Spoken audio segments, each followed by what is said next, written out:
Hey everyone, welcome back to Urban Pro Wrestling. It is great to be here, and I'm super glad and super excited to announce that we have another signing, the senior official for UPW. Ladies and gentlemen, the one and only Rodney Hunter. How are you, man?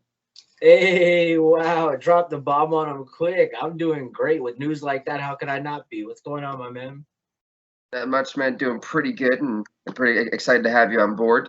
And with that being said, I'd love to just kind of deep dive right into these interviews. So let's get straight into it. And I ask everyone this question because I think it's a question that should be asked all the time. So I've actually we do have history with each other. It's very uh, and so I've known you since the Impact Zone about 2016. I think about that. I think it was before. It might have been. I think it was like 2015, like mid 2015. Yeah. Well, the BS GFW angle, all the good stuff. Um, so obviously a wrestling fan for a long time. What got you into professional wrestling? See, like, I love and hate this question because it makes you pinpoint like one specific thing that's like, yeah, like that gave me it. Because it changes as you experience different things, like what keeps you into it. But I think what really got me into it, I was born in '96. So I vividly remember like Sting being really hot in that like 98, like 97 to 99 era. And the fact that he got so over by not saying anything when I was older to discover wrestling and dig deeper, that's what got me like, that's what it was the fact that this dude couldn't say a word, didn't have to say a word, but everyone wanted to see what he was going to do next or what was going to happen next. And then it all just led to this perfect build. Now knowing like the business, you're kind of like, oh man, that match now. Ugh. But as a kid, I'll tell you what, that was it, man. Sting and Hogan was like the big deal for me personally. All right, and then yeah, it's funny because you are a referee, for those who don't know, and your portfolio at this point is quite massive. Actually, you've refed world title matches, you've refed tag team matches, you've refed um, just about I think any match there is to ref at this point. So for you, getting into the business, was it hard? Oof. Talk about a loaded question there, my man. It was most definitely hard and a big problem. And if I could turn back time, I would do it differently because it's simply ignorance of just not knowing how you'll be perceived. But I moved here with the intent of somehow getting into wrestling. Like as soon as I turned 18, my mom moved to Connecticut and I moved to Florida to just chase this dream. Whatever was going to happen was going to happen. Well, being so excited and being so, oh, I'm on my own and I'm just gonna do this, I went like more of the fan route. Like I wanted to meet everybody or get to the venue early or things like that. And it put a perception on me and it put it like what I would call a stink on me and my name. And so parlaying that fandom and then kind of being shut out of certain major organizations early on in my pursuit to get in the business was disheartening. It was certainly like, well, why am I even doing this? What am I doing here? So it switched, and that's honestly when I discovered the independence was through shows like Shine and FIP and things like that around me, where I could really get that bug, like, wow. And then I started graphic designing, and the rest is kind of history from there. But it was a lot of doubt and a lot of people like, oh no, him or oh Rodney, like ugh, or when I got into refing it, don't book that guy, or why he'll never be anything. Because at the time, I mean, I was a big fat dude, so I mean, I kind of get it, but I was always taught that yeah, you want to be the best guy or you want to be the top, but when you get far, turn around and stick your hand out, pull somebody up with you, and it wasn't always that way. Or you hear in wrestling, it's all inclusive, or we need to make sure everything is, you know what I mean, right and tight. And it wasn't always that way to be cut and dry. So most definitely, man, to in the rambly but short way to answer that question, most definitely. And what was probably like when you first started roughing, what was your most difficult match in your first couple matches that you roughed for you? Immediately off the top of my head would be an ACW Proving Ground tag match. It was shout out to Lee Canfield. One of my second shows with them on what I believe was a Wednesday night. and it was in Newport Richie. I can just remember it to this day. And it was Taino and my big man BJ Meltzer taking on what I believe was that classic tag team. Well, the finish was, and I was nervous because, you know, it's ACW. I want to show out. I'm new. I want to look good. So I'm nervous, but I was always taught referee like it's a shoot. So they go into the finish, roll up, 1, 2, his shoulder comes up. Hey, you kicked out. That's 2. Well, as a young ref, I go, yeah, you know, that's 2. And this dude's eyes just flip. I won't throw out who got mad, but his eyes flipped and he was just like red hot in the middle of the ring in front of like one of the biggest crowds at the time I'd been in front of. Was immediately like a nightmare chills match, because then later on, of course, I get the, what are you doing? It should be this, it should be that. But at the end of the day, I defended my case. You know, we have to call this as it is, and that's what happened. So it was okay, but like that's one of those things, like I'm still triggered when people say like, what was one of your harder things? That's immediately clicks with me. Wow. Yikes. And then to follow that, what do you feel was one of your most rewarding matches that you've ever refed? Ooh. There's quite a few that come to mind, but if I can be honest with you, and some people are gonna go, really, that one, is the most recent, the Shine Tag Team main event that we just did at the last Shine 71. It was not only my first main event for WWN in general, but it was kind of that like full circle. Like Shine was that independent that gave me the nudge, like, oh, this is something different. This is gonna be something cool. I like this. And then that, of course, led me to discovering WWN, and then the rest is history. But that one would be it. I mean, I had people say to my face, or what they thought I couldn't hear, you know, don't book Rodney on here. He'll never get here. He'll never do this. So to say now that I did it from the ground up, and to have that naysayer in my head, in my zone, constantly throwing me off, I can't deny it. It was like a saboteur in my mind. Just to finally have that, like, you know what, I'm here. Like, look, it could have been anything. It was the main event of Shine 71, and it was huge. It was like huge stakes on the line. So as a ref, to put that on my resume, finally to say I've done it was like, wow, it was like a really good feeling. I was buzzing for sure after that. As you should. So then, you know, sorry. When you first started training to be a referee, right? I have no idea how that training goes. I don't even know how that training goes for wrestling, for like a wrestler. Was it difficult to like pick up like what was happening for you, or did you kind of, were you kind of necessarily like natural in the sense? Oh, I 100%, like at my first school, I worked at a certain school here in Orlando,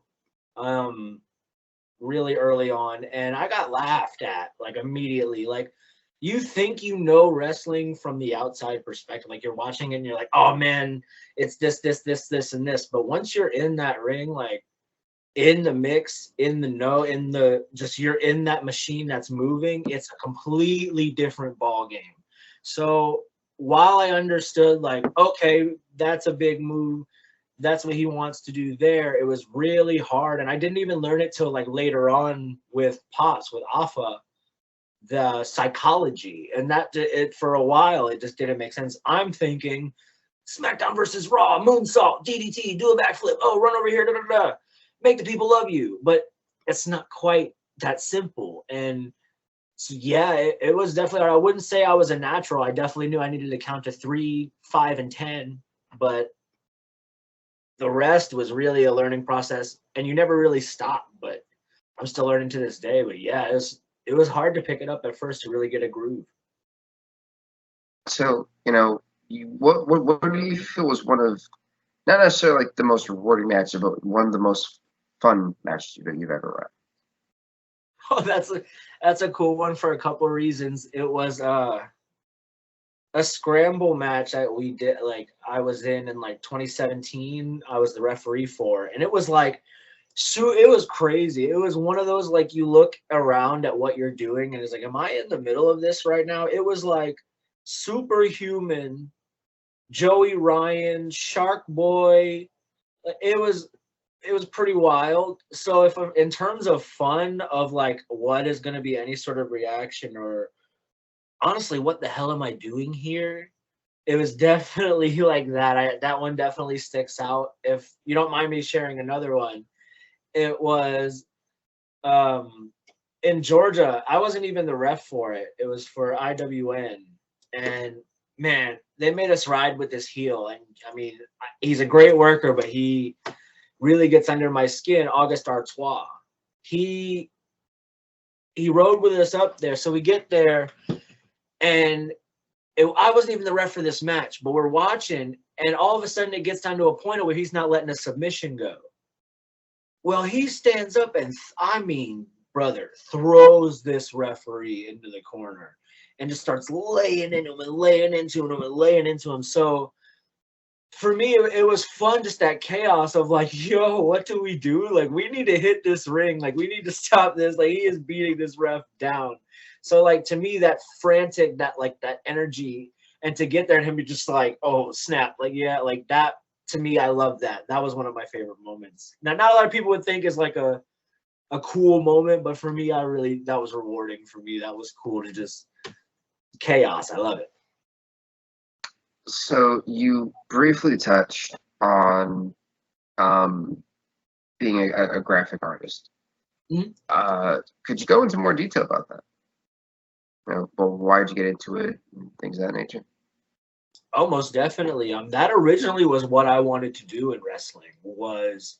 That was going to be it. Once I came and got into Full Sail, it was I want to design merch. I want to design logos. I want to design various things. And I mean, it even got to a point of where like I was in talks with WWE for a certain person to do their logos or to do their shirts. But one thing leads to another. The business constantly changes. It didn't quite pan out.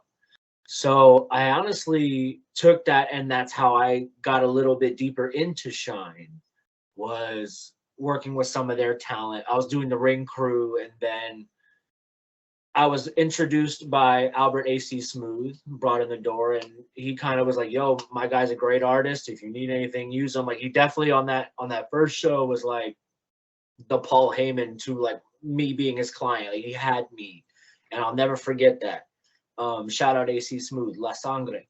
Um, but we went to Shine, and it was Mia Yim. Mia Yim was the first one to be like, you know what? Like, yeah, let's do it. I need merch. I need shirts. And she took a shot on a young kid, and it just kind of elevated from there.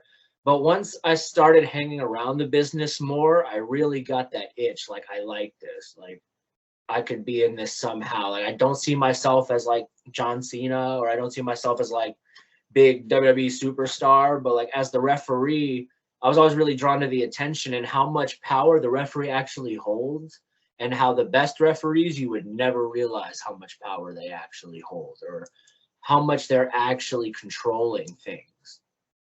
It's beautiful. And so I fell in love with that craft more so than the like bumps. I trained to take bumps, and I trained to like take everything we need to take and things of that nature, rolls and simples, but the working a full match, like I was never the wrestler scene. I was always the chubby kid. I was always the, you know what I mean, the bigger guy or this or that. And I just fell in love with refereeing from there. So I started blending my worlds together.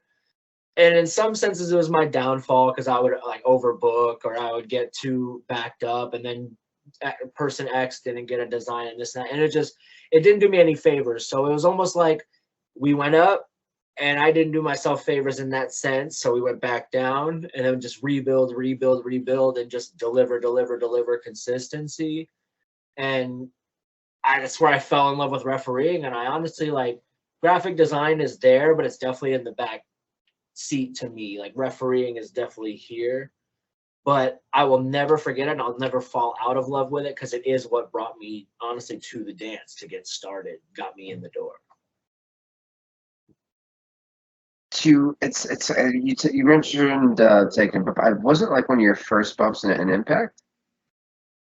That was a little bit after. That was honestly a cool story. I can tell pretty quickly. A friend of mine, CT Brown, who shout out to him as well. I know he's still going strong. He actually put a post on Facebook, and he was training at the same school and for way longer than I. But I just happened to catch. It was one of those like I don't know what was looking out for me, but it was like check your Facebook, dude, check it. So I checked it. There's a post, like, hey, it didn't say for what, it didn't say for where, but you kind of knew because it was CT and he's the man. It was, hey, we need extras tonight at X location, hit me up. Myself and one other person were the first to respond. We got there. I'll shout him out. Chico Adams. This man works his ass off. I'll shout him out. Myself and Chico were there, and it was, I would say, a year? It was like a year in. So like my first actual bump, like going at it, yeah, was definitely in the middle of I'm fuzzy, LAX and John Morrison. And all I really remember or what sticks out to me was getting yelled at by Jim Cornette and then being really apologetic because I was younger. Like, oh, I'm sorry. Like, I thought I did something. He's like, oh, brother, we were just, he's like, it's business, brother. He's like, keep on going. He's like, you did fine. And so just that's really got my first taste of like, wow, this is what this is. Like that's, so yeah, it was one of my first in a show, but not one of my first in general. All right. So for you, how was it? Was it a good experience? Was it one of those kind of, were like, yeah. If in honesty, being only like a year in and in that position, it was very much like clench your butthole, stare at the ground, don't be obnoxious, don't do anything that would make you look bad or make who brought you in look like, you know what I mean? Anything like that. So I was very just trying to mind my P's and Q's and just soak in as much information or as much as the environment as I could. Cause I mean, you're in the middle of a TV taping and like, this is TV. We're not talking like TV that we have time to go back and blah, blah, blah, blah. Like we are going right now. This is for $1 million corporation. So just to see them, all the producers, everybody with the headsets, everything from that technical aspect was really like, wow, I fell down the rabbit hole and I was in Wonderland. Like this is, I love this more than I thought, as dumb as that makes me sound. But I was like, wow, it was very much like, don't look anybody directly in the eye, wow, Bigfoot is real, stare at the ground. For sure. So to Sarah, we've talked about wrestling, talked about graphics. One thing we didn't want to touch on is a lot of people don't realize that you are also part of the MLW officiating team. I wish I could say that as permanently as you made that sound. I'm going to rephrase that because people are going to take that and go, no, you're not. What are they talking about? I was fortunate enough to be involved with MLW from about December of 2020 into mid 2021 around April when they were doing the best way I could put it would be like the COVID era MLW television. Right. There you go. So for those of you out there who are sticklers, you laid down the law. So hey, call it in the middle. I gotta keep it up. Yeah. And so to most notably, what I think, gosh, it was a tag team match. I think it was featuring the Von Erichs and Los Parks. Does that sound a bit familiar? Was that you? I think you're thinking of the Contra Unit Los Parks match. There you go. Tag titles were on the line. They were, yeah. So I definitely wanted to ask about that match. Okay. Holy hell, was that match all over the place? How did that come together? Like, how were you able to kind of like navigate that match? Oof. wow, the things without spoiling too much. like I said, the things that that immediately come to mind immediately just bring a jokerish grin to my face. Um, this was definitely an interesting one. This was had a lot of, because it's Los Parks, and not only is it the name value of LA Park, but it is, dude, we're doing this on TV. So like, not even who we're in the ring with. Not only do you need to worry about yourself being on television, but now you have honestly one of the most recognizable luchadors in history and his two sons versus now the aggressive Gotch, like Simon Gotch, who, is on his hottest run, and Davari, who just. And so not only are you sitting there thinking, like, let me do great as an official in this matchup, it is let me control Los Parks and the Contra unit. So that one was all over the place. You can go back and see, but there was this one moment where they come in on me. And at that point, I'm like, yo, they're punking in my head. I'm like, you're getting punked out on TV right now. You're supposed to be the referee. You need to stand, like, I have the belts in my hands, and my first reaction. I remember that, and you shoved both of them back. Dude, I just got like really like. At first, I was like, and I was like, hell no, I'm the referee. Back at the fuck, we're gonna get this going. And then I held the belts up, like, and I remember looking back and laughing at myself because I looked so proud. I was just like, that's right, yep. And then we did the match, and it was good. But like, dude, all over the place, and they're so famous for their distractions, and that's my fault for not studying a little more their ways. But it was just like, they are the masters of, hey, ref, look over here, and they're, you know what I mean. Watching it back, there's so many things I missed, and then it can go back to me. But at the end, it's like, look at all the refs through history that the Parks are good at. They're masters of those mind games.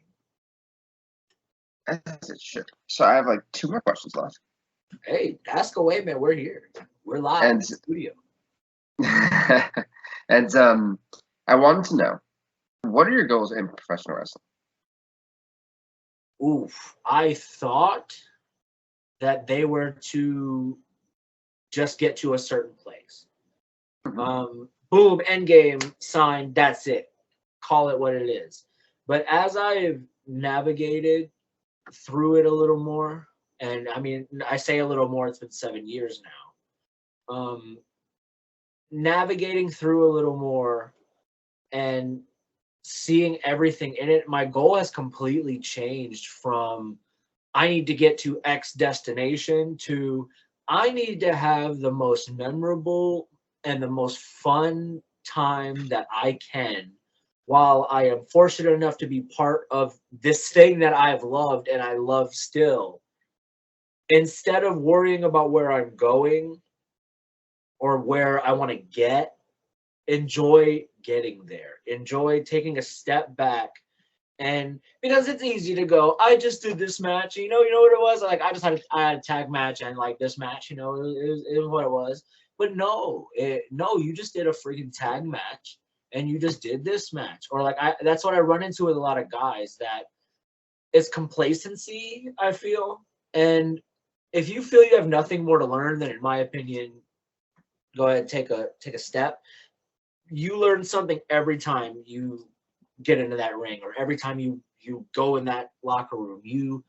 There's something to be learned. There's something to be found. There's something you haven't worked yet. So I like went on this totally like sidebar with this, but like, just love what you're doing. Love the process. Love getting there. It's like when you asked what the most rewarding match I've ever done was and why it was that one. It was the process of just earning the shot, earning the opportunity.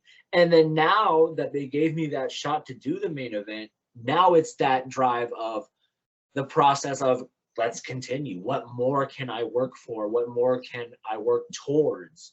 And that's really been it. So like, as of right now, the goal is just to keep doing cool shit. I mean, sorry to say it that way, just keep doing these cool things, and as a referee, stand out amongst the flood of zebras.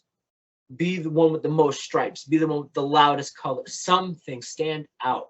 be different, and just have fun. Go everywhere I can.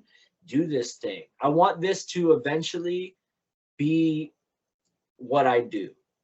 No day job, no 9 to 5, no 9 to 5, and then you kill that, and then you make sure you're a dad, and then you make sure you're a good husband. Like all of that, I would love to make this my bread and butter, and I'm providing for my family and they're comfortable. So I found a goal in answering your question. Have as much fun as I can while doing this, and eventually one day make this provide for my family. Yeah, I probably should ask this question first before I ask that one. So I always ask everyone this one. So what are your goals in UPW? Ooh, to represent the brand not only as just another referee, but I want when they see myself in the ring or they see the product, they know that it's going to be legit.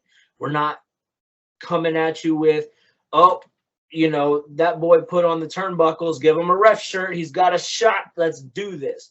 No, we are going legit. We're going to call it down the middle. These matches, I won't even call them fights because matches make them sound so like I did copy paste. Like these are fight, like these are big events.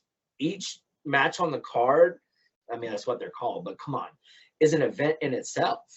So I want that my level of officiating and my level of authority to match the level of these fights. So selfishly and biasly, the only time I'll be impartial, I think you went with the right choice in your senior official, and I'm more than happy to be in this position. I'm like super grateful. I can't honestly believe that you were like, yo, I want you there. Like blows me away. And my goal in UPW is exactly that, just to keep this brand growing and on the level of legitimacy and professionalism that it deserves, and it already is. And with that, that's how you end off an interview.